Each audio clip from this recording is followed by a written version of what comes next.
Welcome. It's good to see you all. This is always a kind of celebratory night.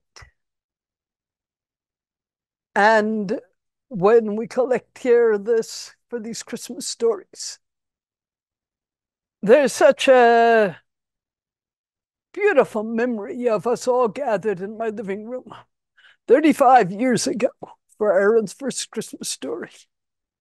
Probably a dozen of us. And the joy of that, just gathered in my living room and fire burning in the fireplace, the Christmas tree lit up.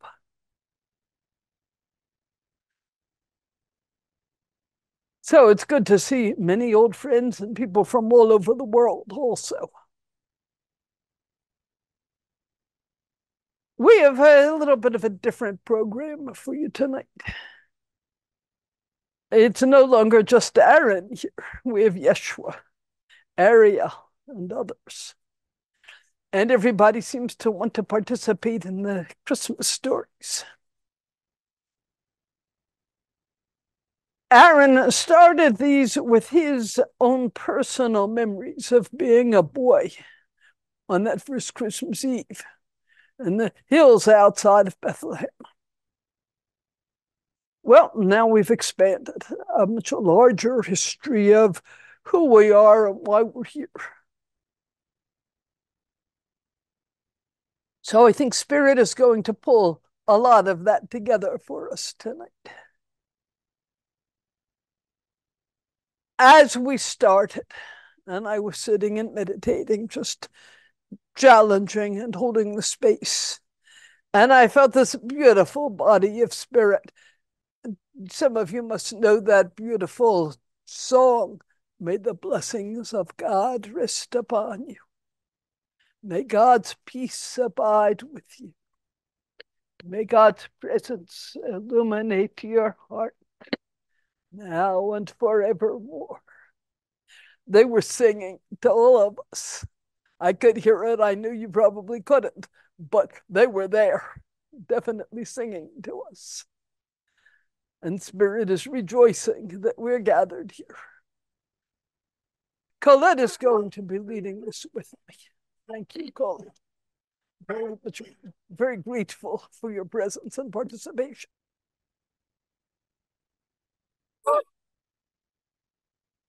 My blessings and love to you. I am Aaron. I'll start just for a minute or two. I'm surrounded by so much love, so many great wise ones, compassionate and loving ones. And we're quite honored and overjoyed to have them present. Ariel is going to begin this, and others will come in one or two at a time. At times, a dialogue between one each channeling through Barbara and through Colette. We'll see where it goes.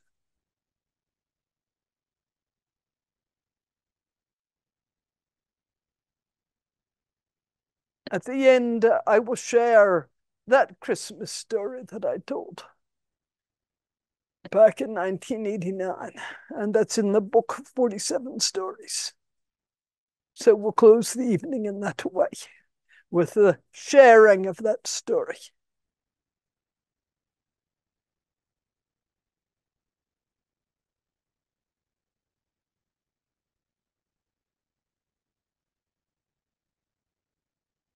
I am Ariel. My blessings and love to you all. For those who do not know me, you could call me Aaron's teacher. You could simply call me a star there in the sky.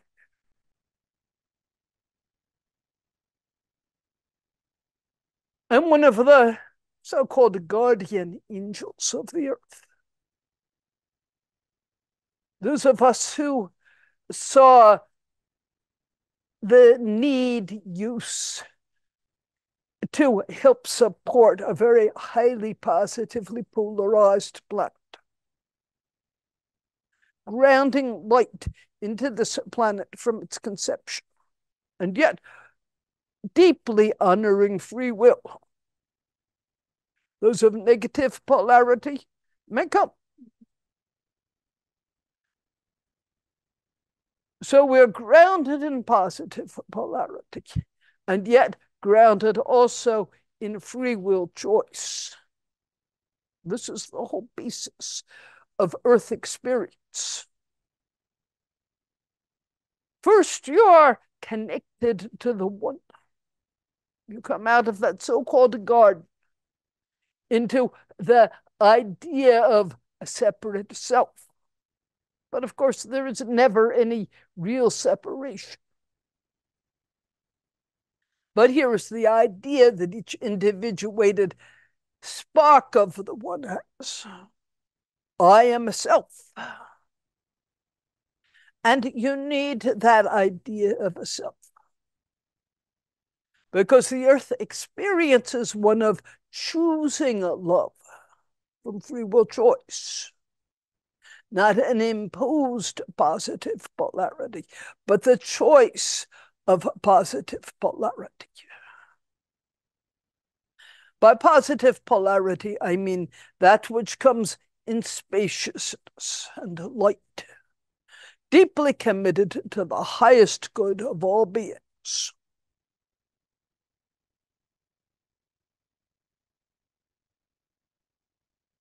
There is no ultimate negative polarity. Such a thing could not exist. Because in this non-dual universe, there is only the one in all its expressions. The value of the Earth experience is that you come into the Earth with a physical, mental, emotional, and spirit body, a part of each other.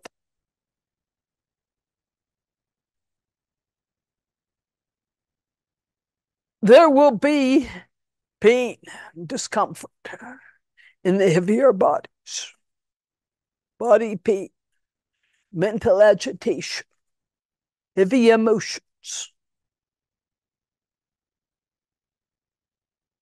To be of positive polarity does not mean to forbid uncomfortable experience, but to hold it with compassion and love.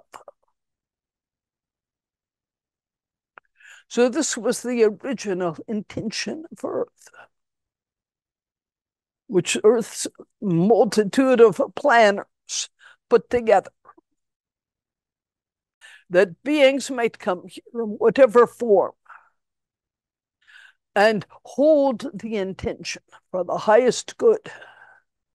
Or if they slipped into something more negative, simply moving into that intention for a while, saying, what is it like? What's it like to feel anger, to feel pain, to feel greed? These things never forbidden, certainly uncomfortable, but never forbidden.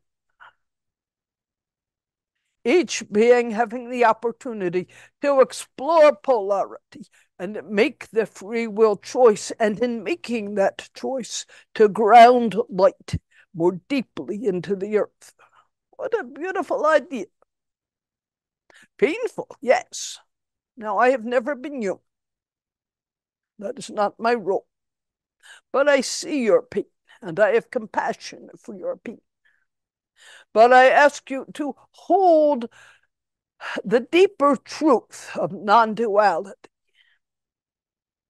God, one, everything growing out of that, everything expressing as is perfect. Even that which seems painful and unpleasant.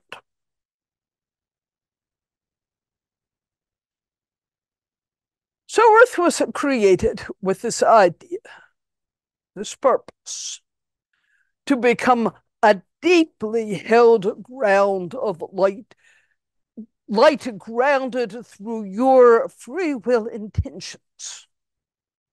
to hold love, even when there was fear, sorrow, and discomfort. Not negating the experience of the human, but moving through into knowing the spirit body in its beautiful light essence, right there with the human that struggled.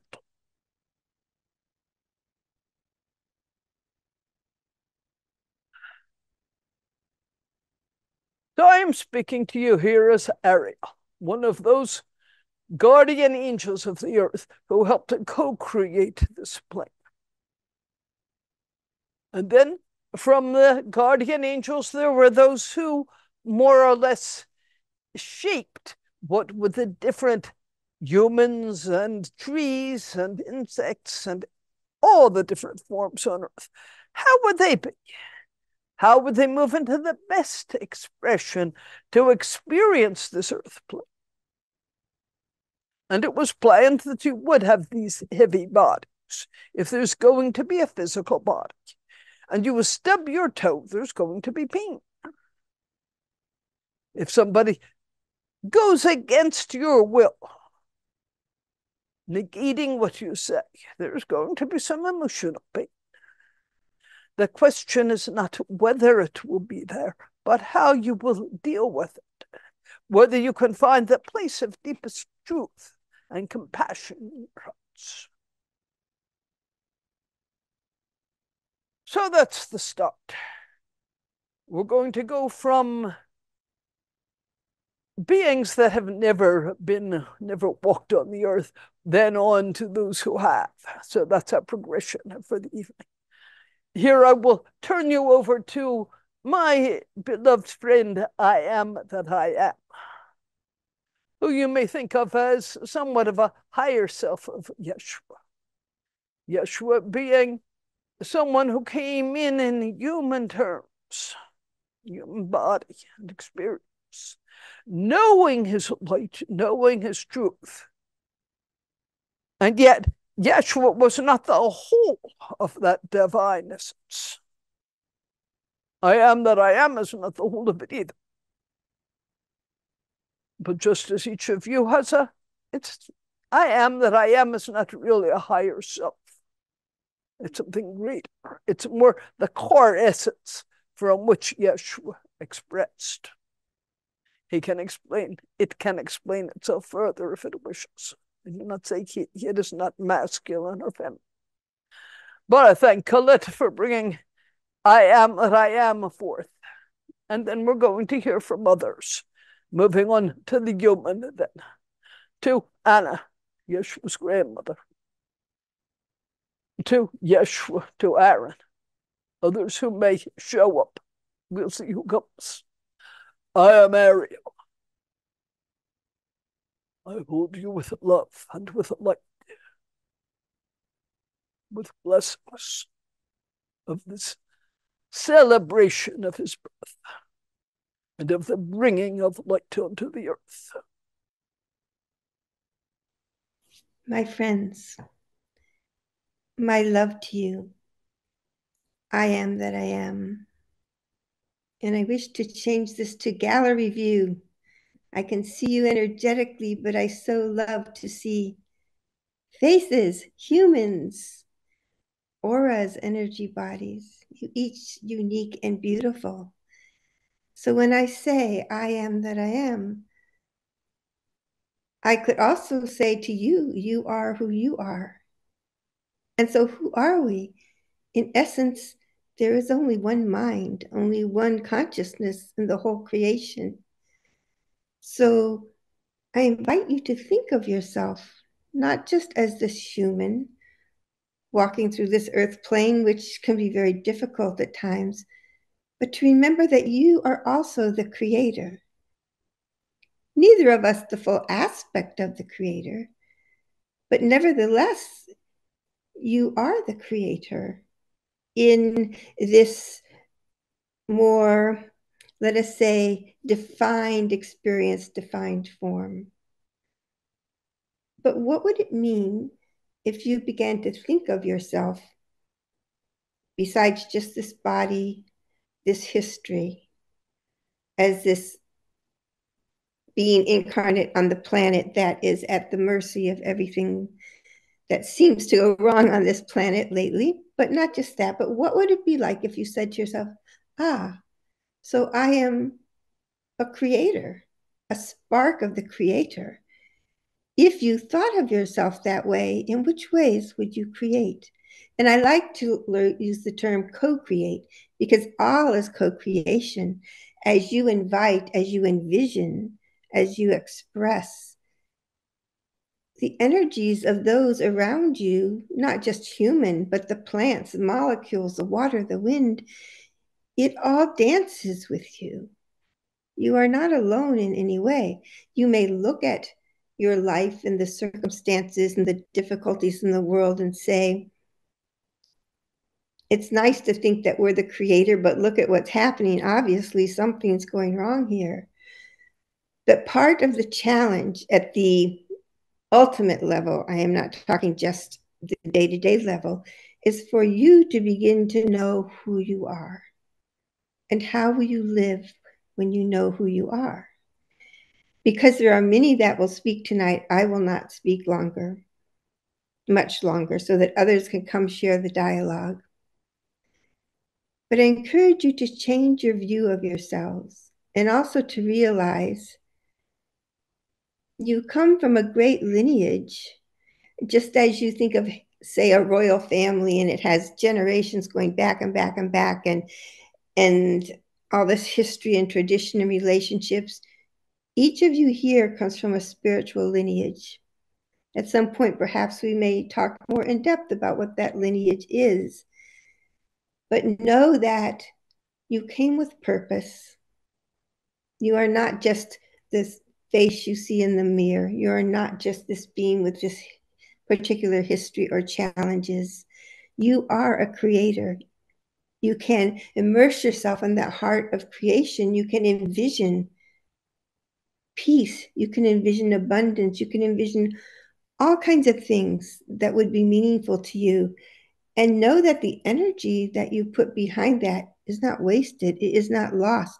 You may not see an immediate result, but nevertheless, things happen in the energetic realm that take time to unfold in the earth plane. But if no one invites and no one creates, if everyone just follows what seems to be the obvious trajectories, then so much opportunity is missed. And if you do nothing else but offer your love, if that is all you can find in your heart to do because of many stressors in your life, know that that is enough. So I will leave you now. I will pass this on to whoever wants to speak. But know that you are important and you are needed and you came here for a reason, and you can walk more deeply into uncovering and fulfilling that purpose. I am that I am. I will leave the body.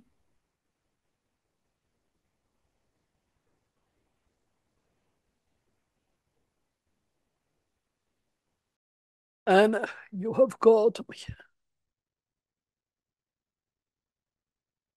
one who may be known to you as Yeshua's grandmother.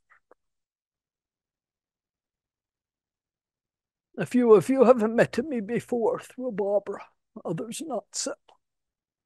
But I have been watching this group for many years, decades really. And it gives me joy to have this opportunity to speak. A long time before Yeshua's birth, the energy that I was walked in, came into a body that was, in your words, dying.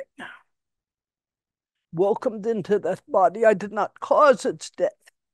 It was orchestrated between me and the previous inhabitant of the body. That as that being left, I would come in.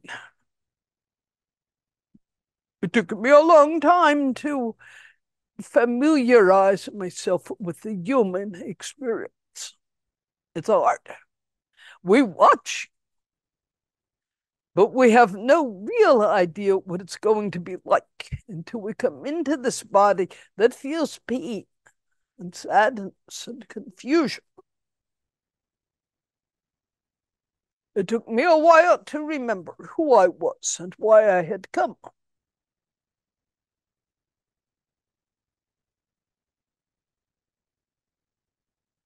As I remembered, there was the clarity. I am here to help ground light into this earth and prepare the way for the coming of this one who would be my grandson, Yeshua. To prepare the way by helping to bring light into the earth, into the soil of the earth, into the waters and the air, into the trees, into the insects and the birds and the fish, to ground light into this heavy density planet.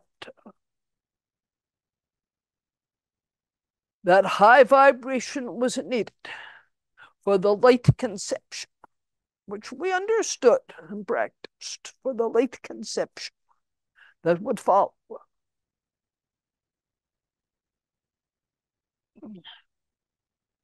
I was certainly not alone in this. My role was specific: to give birth to the one who would be named Mary, and her name was not preordained.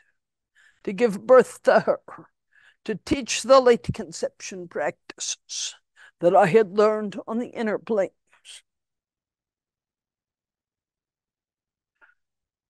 To help support the community that could help support his coming.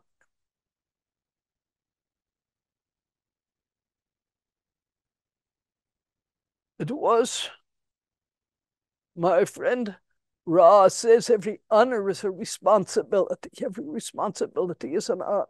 It was honor and responsibility to come in this way.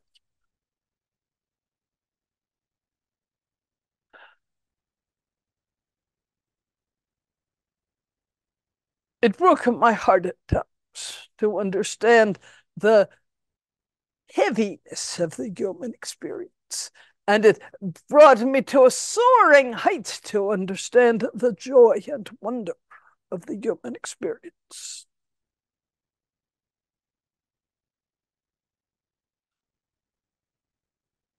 And so I came into more maturity. And with the community, the Essene community, helped to prepare the way. One of many who helped prepare the way.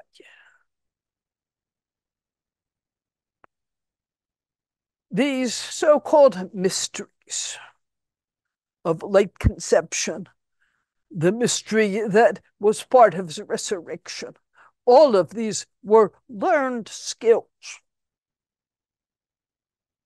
not unknown to us who had dwelt for long on other planes, and yet new to the humans. And so it was necessary that there be much patience and many centuries as these teachings took root.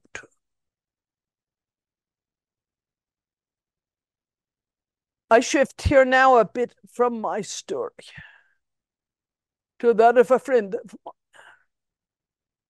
a beloved comrade, who agreed at a time similar to my coming to come into the earth plane.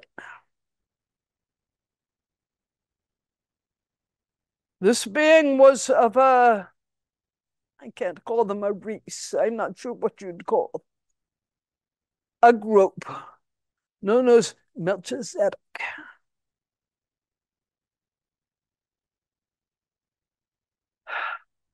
Melchi in Hebrew means living.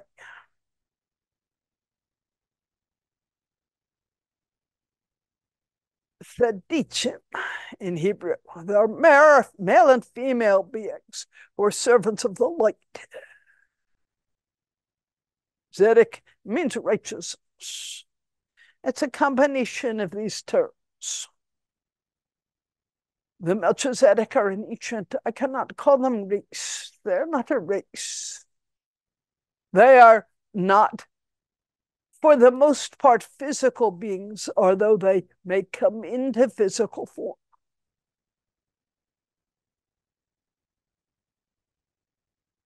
They may express it briefly in physical form, but they are not, for the most part, physical beings. They are holders of the light, holders of the lineage of light. Servants, when Yeshua was called a servant of righteousness. Righteousness is not a judgmental term to be compared to wrongness. It is truth. Servants of truth, the deepest truth of the earth as a ground of love, the universe as a ground of love, and the potential for this to materialize elsewhere in the universe, but especially for now, right here on earth.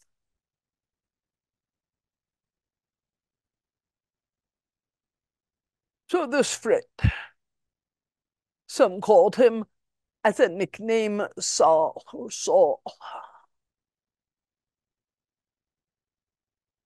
He is the one who then turned to his beloved friend Aaron.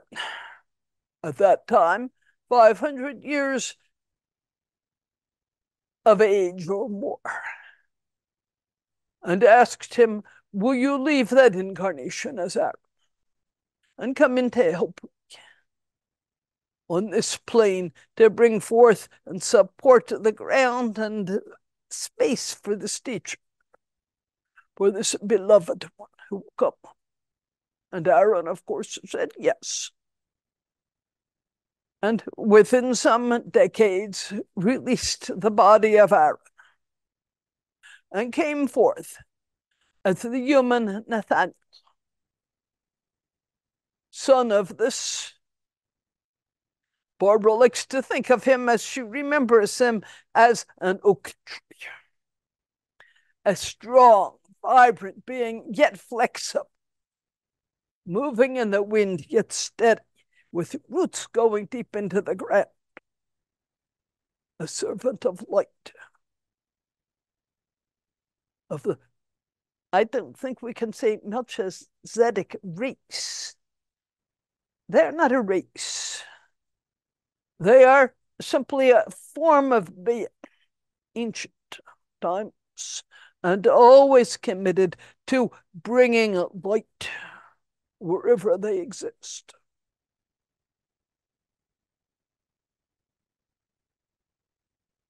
So Aaron's father had many skills, and Aaron's mother also, for whom, when I say Aaron, Nathaniel's mother, for whom it was her first and thus far only human incarnation. She came in. And Aaron's parents, through light creation, created Nathaniel and his two siblings. And that second birth of his youngest sibling, his mother died. She simply could not hold the body together under this high pressure of earth and bearing a child. But she did what she came to do. And in the years between Nathaniel's conception and the birth of the last child, she taught broadly in the Essene community, teaching the young men and women about late conception, as did Nathaniel's father. So Nathaniel always says he's just plain Aaron, but there's a lot more. Excuse me, just plain Nathaniel, just plain Aaron, but there's a lot more to him. I hold him in much love and respect.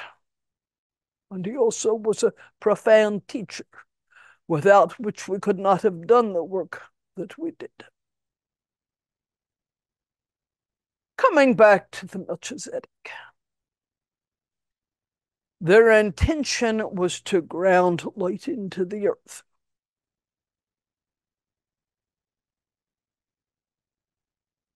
and then to pass away, leaving the humans on the earth to be caregivers of that light, to nurture and hold that light.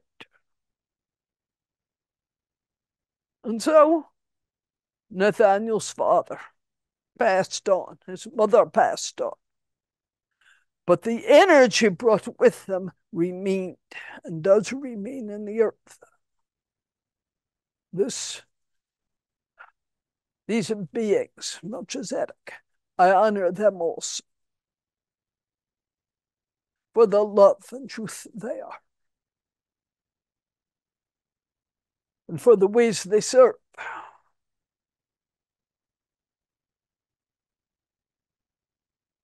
What I'm trying to do is give you a bigger perspective of how Yeshua came into being on this earth. And so, pulling this picture to a close, eventually I gave birth through a light conception to Mary. That's not always told, but yes, Mary was also light conceived. It is not the place of this discussion here to describe or elucidate light conception in depth. We'll save that for a workshop where we have many hours. One of the spring workshops. But for now, we have the stage being set. So many beings, from the human to the butterfly and little ladybug to the giant trees to the tiny flowers to the vast spirit presences, all coming together with the intention to ground more light into the earth, for the earth was beginning to devolve itself, moving into more negative polarity, not able to hold the light which Ariel and others had initially given, how to hold more light into the earth.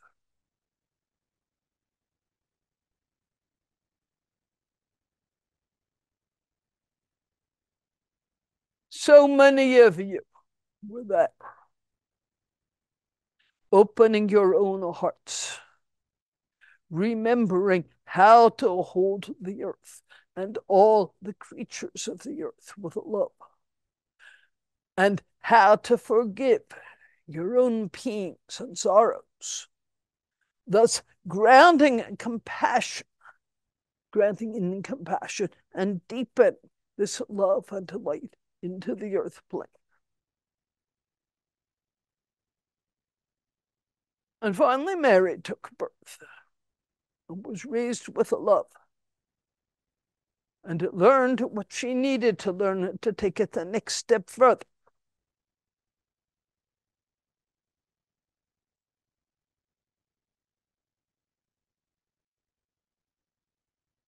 No one being bringing this forth, but a multitude, human and spirit, all working together.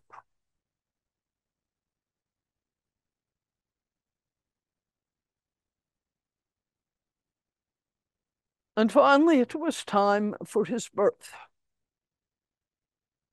And I'm going to release the body here, and we'll see who wants to come in. I guess it may be Yeshua, but we'll see who wants to come. It may be a different being. So I'll pass this to Colette with thanks. I love you. Amen.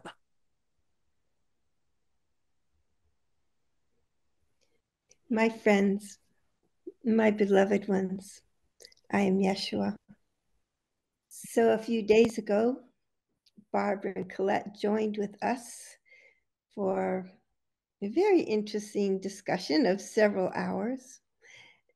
And as part of that, Colette said, well, we've heard many stories, but what about Yeshua? What was it like for you to be light conceived and come through into this physical plane, and she had all these other, what I would call esoteric questions, which of course we cannot address them all today. And so I thought I would give you just a brief glimpse of that process of light conception and my coming into a physical body. It is greatly simplified, and I am not going to spend a lot of time on it because others wish to speak as well. But imagine the most glorious celebration that you can think of: a royal wedding, a presidential inauguration, bat mitzvah, a graduation, whatever you can think of, where beings come together and they plan and they plan and they take such delight in coordinating. And truly, in the spirit realms, there was great delight. There was great rejoicing. This actually preparation, of course, occurs outside of time, but if you would think of it in human time, think of years of beings working together. And it's not so much planning an event, but just working to ground energies, working to create sacred spaces, working in all the energetic realms of light to prepare a container. In one way, every being that is birthed has their loved ones in spirit help preparing the container for when they come into the fetus. And so this is not exceptional just to me because all beings are cherished, all beings are important, but this was planned for eons. As Anna spoke about the order of Melchizedek, the lineage of great teachers, great masters, great beings that come into planets where there's time for shift. And the earth, though in a difficult place, was ready to receive an influx of light and to bring in what you would call great teachers and spiritual masters. I am not the only one. But so it was greatly prepared for. And in the process of Mary and Joseph going through the training with Anna, with others to prepare for this light conception, for me, for my more focalized expression of Yeshua, it was as if I needed to come from an expansive place where really I had no form to coalesce it into a more compact consciousness. And when the time came that the room was electrified, if you will, flooded with light so that it could receive part of myself, imagine a great sun, just to imagine a great amount of energy coming through, and then like a laser beam coalescing and coming straight into the womb and then expanding and filling out. It was beautiful. It was such a beautiful experience. So I just wanted to share a little bit of that out of Colette's curiosity and speaking of light conception and how it was that I came. And others will speak more of other aspects of that. But to know that each of you as well, though not light conceived, are purposefully created, if you will, of your own free will choice to come into being. But for eons, many great beings of love and light had prepared the soil for my birth.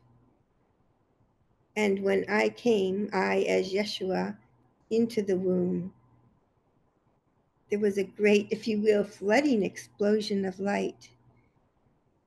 And many beings helped to anchor that throughout my time on the earth plane and still continue afterwards, so that the love and light that is being seeded in these times, including what you offer, may flower in due time. But I am going to step back now, and I will transfer this on to others who may wish to share more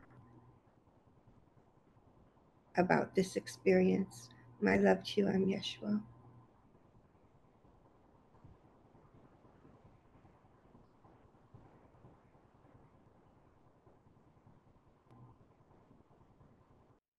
I am Yeshua, and I continue now through this body. I love this process. You are all light conceived, but for some of you, you use the matter of the sperm and egg to help aid the conception. The light still flows because the training has not been there. That negates the need for any physical format to carry the light. But the light is always there. And all of you came in with the intention to help ground this light. Not all humans did. Some humans are younger souls still caught more in darkness, not yet having formulated the intention to service to the one. But I know this group, and you have come in for this reason. And yes, for your own personal healing and learning too. Your own personal growth and release of old karma and so forth. But each of you are part of the light, and you have come in as an expression of that light. Let's step back to the bigger picture.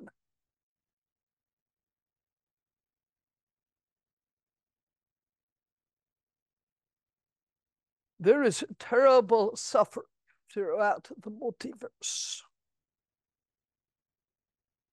And in each planet, each planetary system, there are beings who are more negatively oriented and delight in pain of others.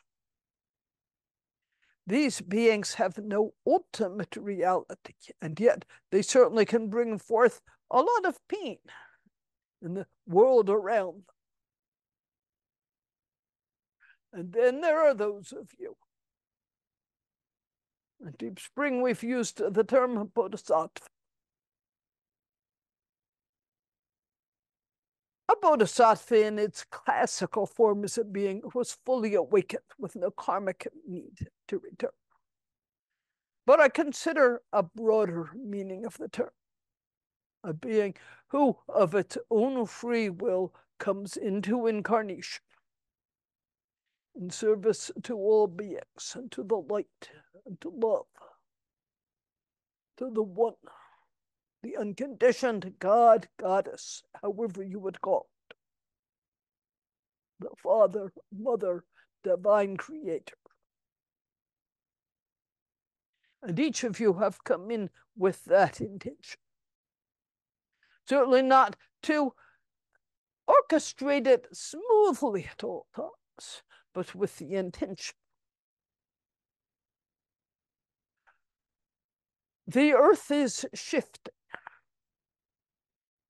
into what may be a much higher vibration, higher consciousness. And each of you are a part of that divine birth, that late conception, if I may phrase it that way. To hold the love in your heart and offer it out to wherever there is pain, greed, negativity, and fear. There is no duality. Fear and love are not opposites. Where there is fear, there is always love, growth, and open. And it is this that I came to demonstrate, not how to live without fear, not how to live without human emotion, but how to consecrate even the most difficult experiences and ground that light and love into the earth and through your own being to express them out. I have said anything I can do, you can do. You are light creators, maybe not of offspring in terms of children, of human beings, but light creators in terms of the seeds you are planting in your surrounding, the seeds of light and love.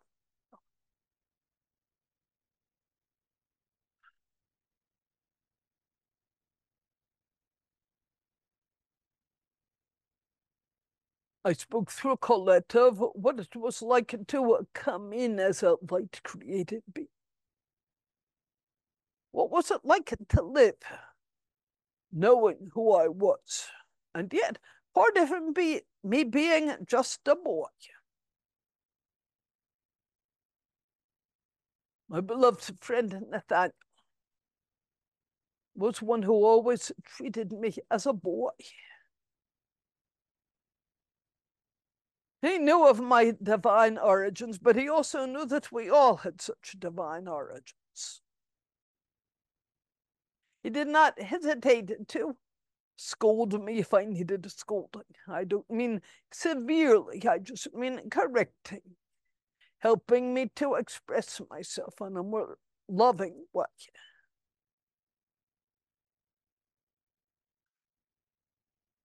He tolerated my occasional temper tantrums. He loved me, and I loved him. I loved to go with him, to leave the Essene community and to go with him up into the hills with his sheep. I loved his father. We never said it to his face, but we called him Old Oak Tree because he was so strong. He seemed to us at times to be unyielding, but that's not really true. He just was so great of stature that nobody leaned against him in ways to push him. He was firm. He was there. And when I came, he always picked me up and hugged me. He always reminded Nathaniel to be very careful with me, that I was precious, as everything else was precious too.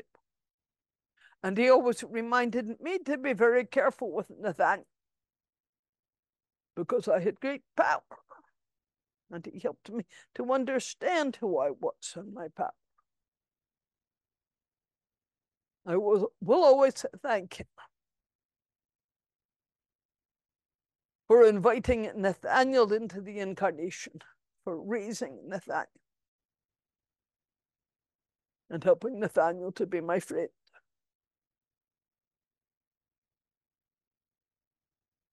And so I moved through the incarnation. And we won't take it too far, perhaps. The next steps will come at Easter time, not to be told now. But yes, I was a boy, as all of you have been children. I was at times mischievous or naughty. I was at times sad and angry. I was at times very playful. But always I was in connection with my divine essence and source. And the beautiful friends around me that helped me stay connected to that essence were so helpful. Helping me to remember why I had come. And how, as my life played itself out, this intention to ground the energy and light into the earth, holding the, how shall we call it, the evolution of the earth into a higher vibration and consciousness, holding that to the forefront.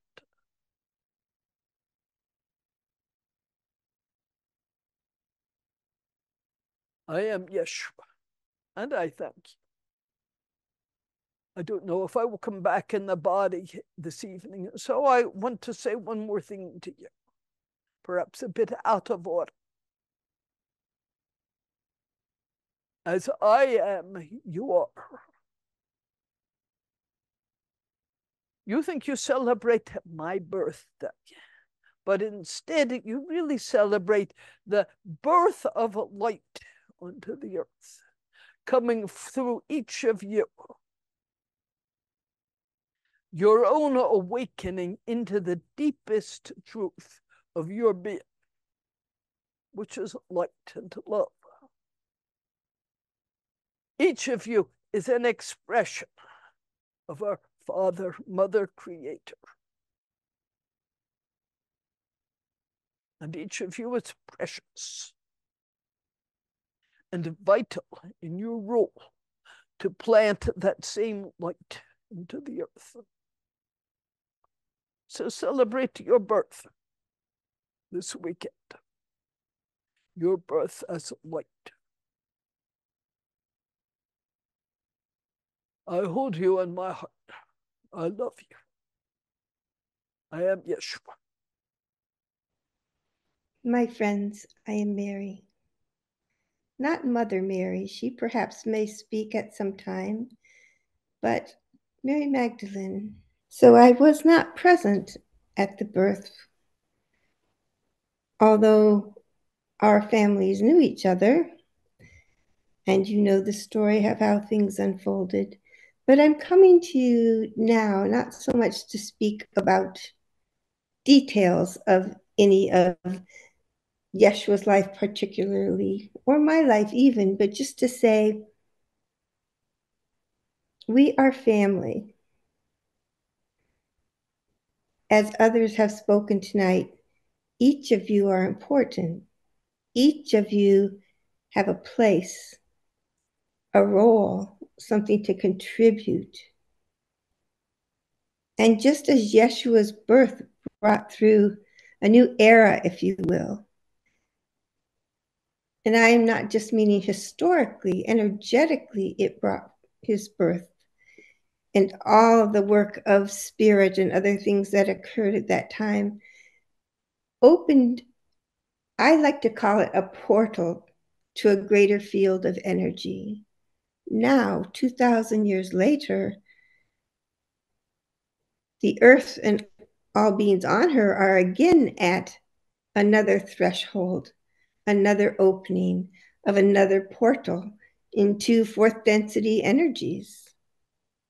You have heard us of spirit say to you that the earth herself, Gaia, is in fourth density energy, in the fourth density field, which has to do with many things, not only Gaia's own consciousness, but the energetic fields of the solar system and things which I won't go into now.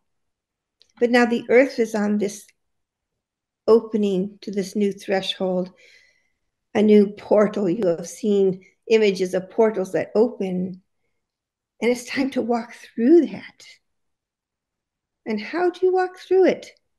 With intention, with love, with desire. You may not even know what you will do or how you will do it. That is not important. What is important is that the opportunity is there for each of you to move beyond the threshold. And I will talk now just about where you are personally in your individual life. You can move into a new threshold in your knowing of yourself, in your relationship to yourself. When I say relationship to yourself, I am talking about having love and compassion for yourself. In your relationship to others, of course, but also then to say, all right, the time is here. Earth is in fourth density. The energy field is opening. The portal is opening. We're at this great shift. How do I want to participate in this great shift? I cannot tell you. Each of you has your own intentions, your own callings.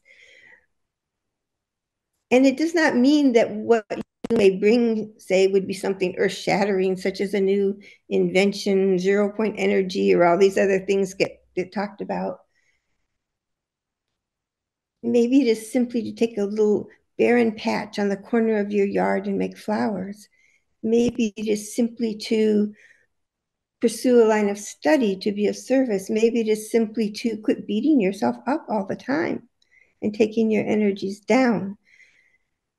Because we have limited time tonight, I will not go off more into that, but I am inviting you, my friends. Yes, we celebrate Yeshua's birth 2,000 years ago and that shift in the energetic field and all the beings of light that participated in that. We are all here again. The universe, if you will, is here to support this shift, and it's possible to move into fourth density love and light. Those who choose otherwise will follow their path. They will choose what they want to do to fulfill their own intentions at this point. And yet, if others live in fear and give their power, their control, their agency away to those consciously pursuing negative polarity and to assume, so we have these systems of power, I am powerless, and become cynical and depressed and in despair and give up. Well, you can do that if you choose, but I am here to say, begin to look beyond what you see on the television, on your social media, and the newspapers. See it, hold it in your heart. If there are things you want to do or need to do about it, do that. But do not define your life based on that. Co-create this life that you have. Yes, this body will die and you will transition at some point, and life has its challenges. But what will you do with your heart of love while you're here? You may think, well, I'm just one human. Well, if just 1 million humans on the planet opened into love and light and held that intention and began to co-create, by which I mean envision and bring all the emotions, embody the emotions of what it would be like to walk in a world of peace and beauty and abundance. It is not so much just thinking of it, it's feeling it. And then moving into your life, knowing that it's possible, knowing that it is already here. It simply needs to manifest into human time. So I will not speak anymore, but I'm just saying Yeshua's birth was one example of light. You are each light. Your birth just as important. And you have just as much love and light support in the spirit realms. We are with you. I am Mary. I will pass this on to whoever wishes to speak next. My love to you, my friends. My blessings and love to you. Once more, I am Ariel. Coming back full circle. With so much gratitude to all the brothers and sisters of light who are participating here with me. Not just the spirit, but all of you.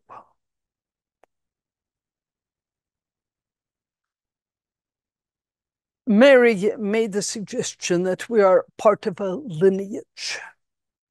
It's not a lineage of a specific religion. It's not a certain blood family. We are a lineage of, let's say it, as those who have formed a deep commitment to living with love, no matter what arises. Most of you have worked with meditation with me. And we talk about the arising of physical or emotional pain, mental pain, body contraction. And it will be pleasant, unpleasant, or neutral. When it's unpleasant, there will be a reaction to that, either to try to push it away or fix it, or as you deepen into the true heart of love that is part of the co-creator that you are, as you deepen into that heart of love, to hold compassion for yourself and all humans, having this challenging experience. And I like to ask people, remind people to ask, hello, hello, body pain, hello, grief and loss, or whatever. What have you come to teach me?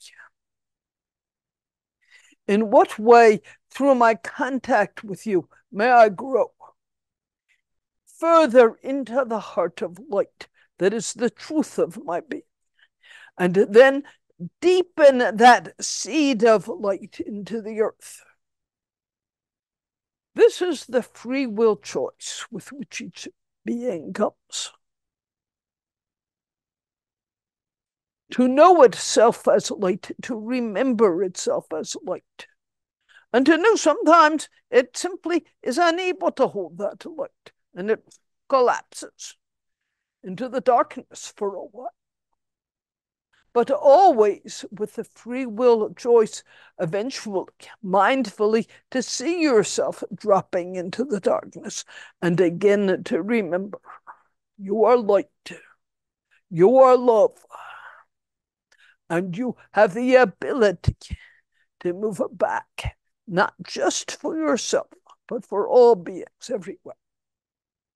Because each time any one of you holds to the light, no matter how deep the darkness, each time each one of you does this, it deepens the expanse of life, of light.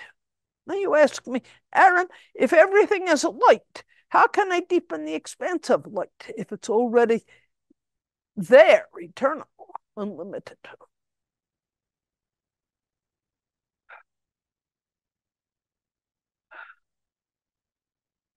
This is a hard one. There is no duality. There is only light. And yet, from the human perspective, you do experience the darkness. You do experience fear, heavy emotions, body pain, and so forth. Each time of your free will choice, you make the intention not to get lost in that, or not to get lost in it for too long. Because as humans, you will sometimes get lost. But you come back because of the love, because of your intentions, because of your truth. You are light. You are love. And there's nothing bad about it. Arising of anger, arising of fear, arising of greed. We note them and we do not play them out, giving them energy in the world. To hold space for it is not to give it energy, it's just to hold space. Whatever has the nature to arise has the nature to cease. And these so-called contracted, negative thoughts and feelings will pass away when the conditions for them pass. And the essential condition for their passing is remembering yourself as light and love. This brings us back to Christmas. Yeshua's coming. He came not only to plant this seed of light into the earth and anchor light into the earth, but to anchor it for each of you, to make it accessible, to hold that out to you and remind you, you also are light. Whatever I can do, he said, you can do. It takes a lot of love and trust. Sometimes the way is very hard and dark. Let us remember the light together.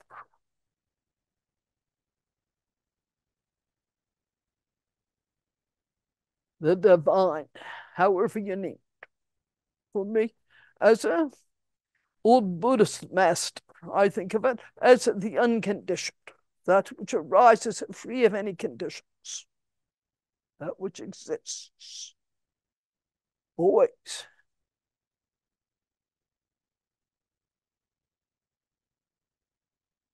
Many of you have opened to this space in your meditation practice.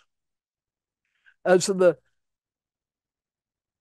mental body dies away, the physical body dies away. You come into that space of dissolution of body and ego where there is just light. And it's important to practice, to remember this kind of experience, so that you know without any forgetfulness, yes, light is the deepest truth, because only light is an ultimate reality, not darkness. And it is so easy to get caught up in the darkness. You do not say no to the darkness with anger or fear. You say no to it as you would say no to any illusion. That's enough. I choose to return to the light. Ask for help to return to the light, to remember that light within yourselves.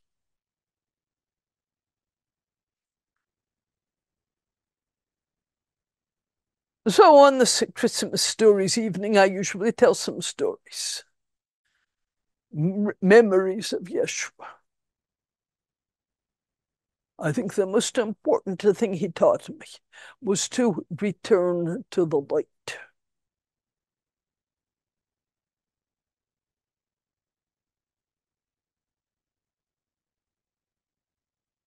It happened so many times, sometimes in bigger ways, sometimes more subtle.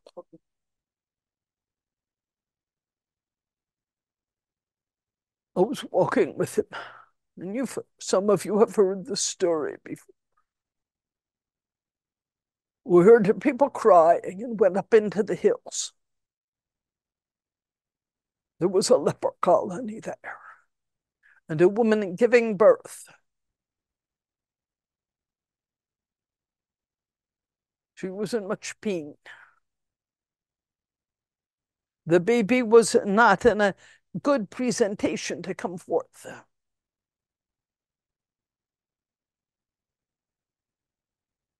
I was terrified to be in a leper colony.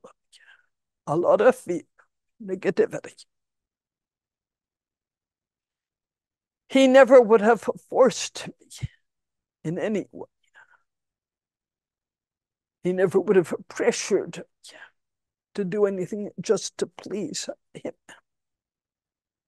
He turned to me and said, Nathaniel, you know how to do this, how to help her. Because you've birthed sheep. And I don't have any direct experience with this. Can you shift the baby? I was terrified. If I touch her, I will pick up leprosy. I looked in his eyes, and he looked right back at me with so much love and trust. He didn't say, you must do this. And I knew if I had said, no, I cannot, he would, it's not even about forgiveness. He would have just said, that's fine. And he would have taken care of it. He had his own tools, his own way of handling things. But I knew he was inviting me to something that was important for me. And so, with this young woman's mother's help, I was able to reach my hands, wash my hands well, reach them into the birth canal, and shift the baby so that there was one foot caught backwards. Push the foot in so that the baby could emerge. And very quickly there was a very smooth birth and a very happy infant. And a relieved mother. The experience, Yeshua did not stop me from being afraid. Yeshua reminded me that I had the power over my fear, that I could give in to fear, or I could find the love in my heart and the knowing of divine love and to move forward, even though there was fear. That fear was not contemptible, fear was just fear.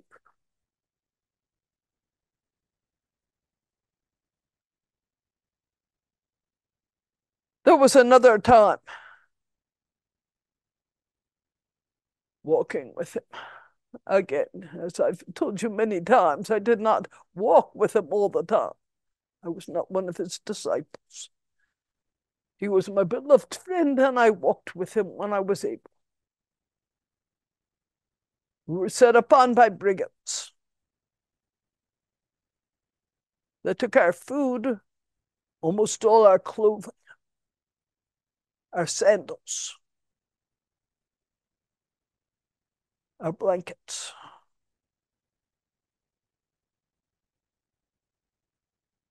I was so filled with anger.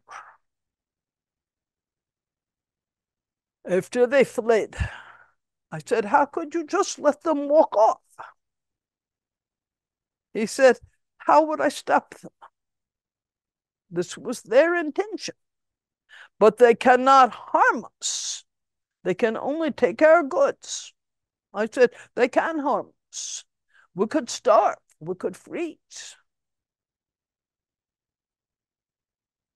Is that what you wish to co-create? He asked him. No. Then why are you worried about it? I had no answer for it, except how do I stop the worry? He took my hands, looked into my eyes, and said, walk with me. The worst that will happen is you will freeze or starve. Can you do that with peace? If that is what is asked of you.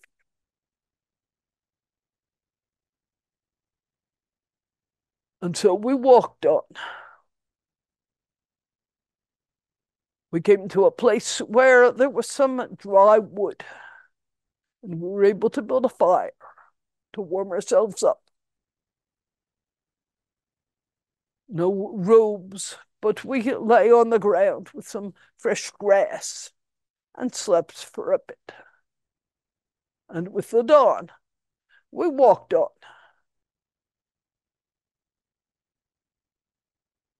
Very soon, there was a very small village, just a few homes. They gave us some food. They gave us some spare robes and other clothing. And we walked on.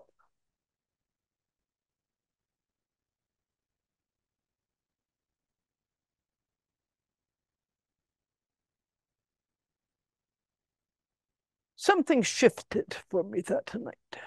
I saw that it was up to me to co-create my experience. Maybe not the direct physical experience, but how I interpreted that experience. That I was never a victim. That when I lost my clothes or my food, somebody else who was hungry might eat. I had the right to say no. You cannot take my food or clothes. I had the right to give them away.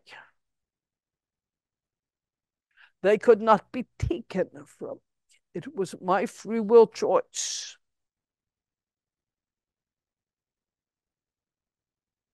Yes, they could have beaten me and taken. That also would be my free will choice to participate in that kind of beating. Why would I do that? I began to understand my divine strength connected to source.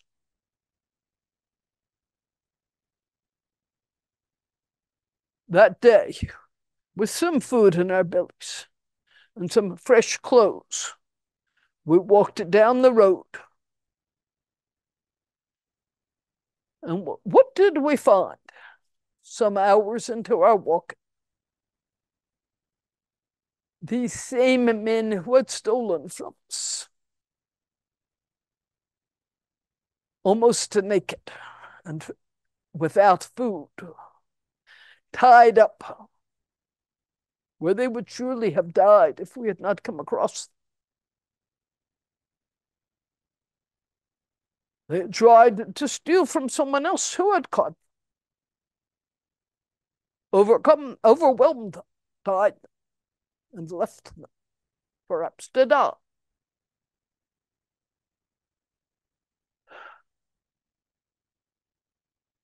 We looked at Yeshua. What shall we do? But he was already cutting their bonds, wrapping the coldest of them in his robe, pulling food out for them. They asked, "Don't you heed us? Why are you taking care of us?" He just said, "I love you." And the leader began to cry. I'd rarely seen a grown man cry in that way. He just broke down. He fell on his knees before Yeshua. He said, "How can you give this to me?" And Yeshua repeated, "I love you."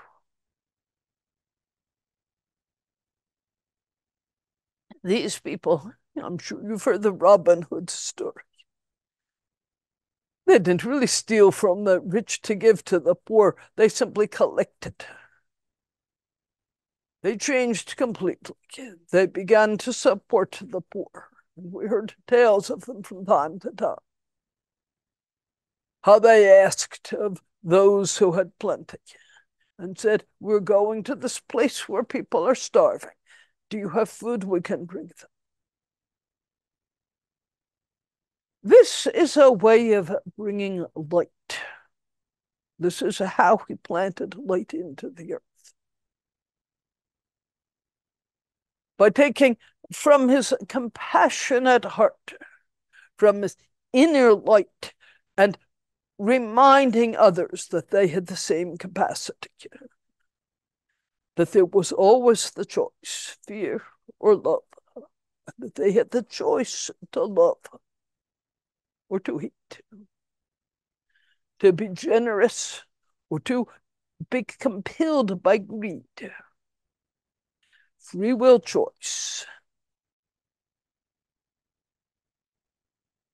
Each of you, as you open your heart to the living, awakened one within you, the living Christ within you, will find that inner teacher who knows how to speak to fear, anger, negativity with compassion.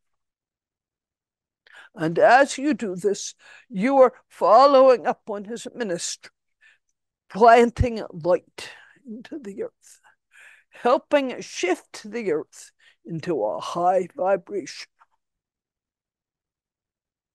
helping this transition of earth into a planet of light. And that's what you signed up for, whether you remember it or not. Isn't it wonderful? We're all here together doing this. You are all learning. I've known some of you for 30 and more years. I've seen the enormity of growth, opening hearts, and it brings me so much joy. I thank you all for being a part of my family. Now I would like to simply read you this story. You've heard this before. It comes from my probably 1989 Christmas storytelling.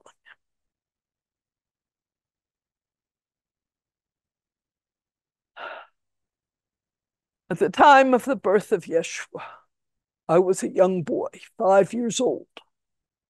I was a shepherd, dwelling in the hills with my father and mother. Walking for some days with my father, we were drawn to Bethlehem. It was a very peaceful scene that night. We sat wrapped in a blanket by a fire. My father and the other men told stories. Later, the night grew very still. In the near distance, there was a very brilliant star. We all saw it.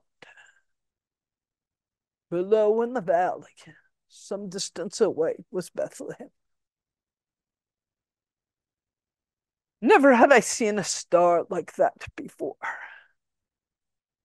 Nor, I would assume, had the elders.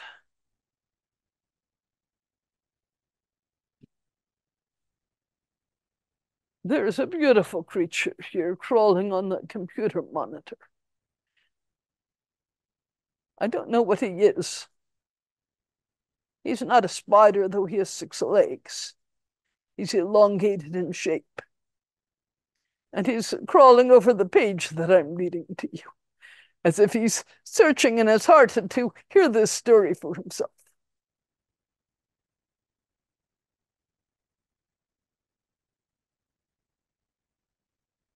Never had I seen a star like that before, nor I would assume had the elders, because they all grew quiet.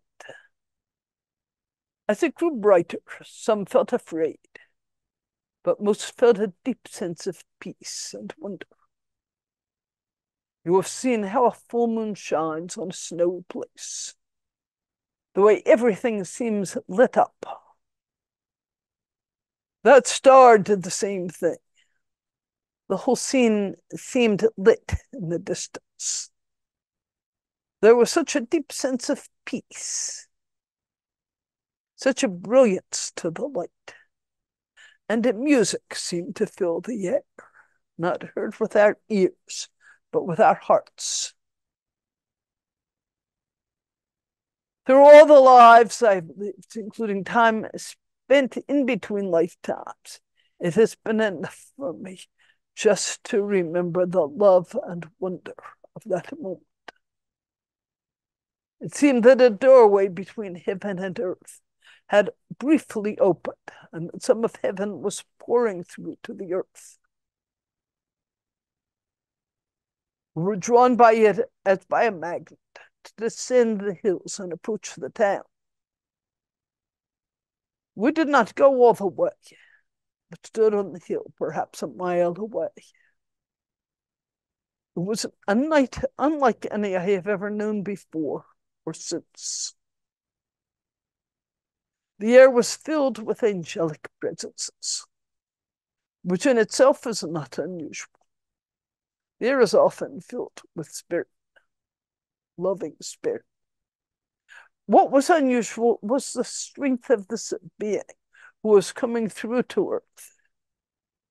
Even those who would have been skeptical of the existence of such a being could sense the strength of the energy that was present and the love radiated. And so many were in awe of this being, having some sense that this was someone special. My strongest memory is one of deep peace and profound joy. That something had happened far beyond the understanding of a young boy that I was. Something that would profoundly change the world. Some went all the way to town. Others have stayed closer to the flocks on the hillside. But no matter where you were, this light permeated everything. I cannot say it came just from that star. It seemed almost as if the earth itself glowed. We were in awe. Many of the adults began to pray. We sat there for many hours. Some of those who had gone into the town began to return. I was dozing by this time, but I still heard the faint words of the elders near in the still early morning hours. A child is born. They call him a Prince of Peace. They say that his light will change the world. And then I remember my father's strong arms lifted me up and carried me back up the hill to our fires. I slept with a sense of joy and peace, as I had never known before and rarely since. A sense that somehow much that had been wrong with the world was going to be righted, that a new hope was offered to the world. Although they did not see each other very often, my father, Joseph, and Mary were friends and brothers in the Essene spiritual community. The next day, I had the opportunity to walk with my father to see the baby, Yeshua. I brought him an orphaned lamb as a gift. This visit was a great blessing to me. I was given the opportunity to hold the blessed infant, and there was such a deep joy in his presence. I could feel from him a sense of love and profound peace. He did not cry or move around in the way many newborns do. I'm sure that when he was hungry or uncomfortable, he gave voice to his needs. But mostly, he simply was still and radiated peace. He met my eyes with a deep, loving focus. And then, you know his history. His family took him away for reasons of safety, and I did not see him again for several years. Mary asked me to keep the lamb for him, and it was my joy to do so, and return that lamb to Yeshua, grown and healthy, when we met again.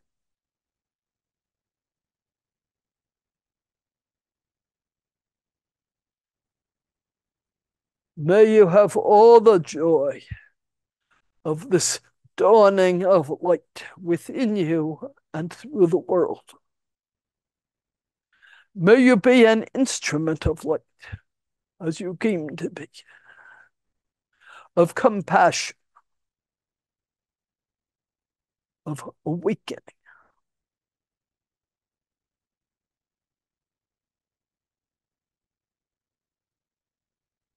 May this season see us entering a new year where there is less suffering on earth and greater love.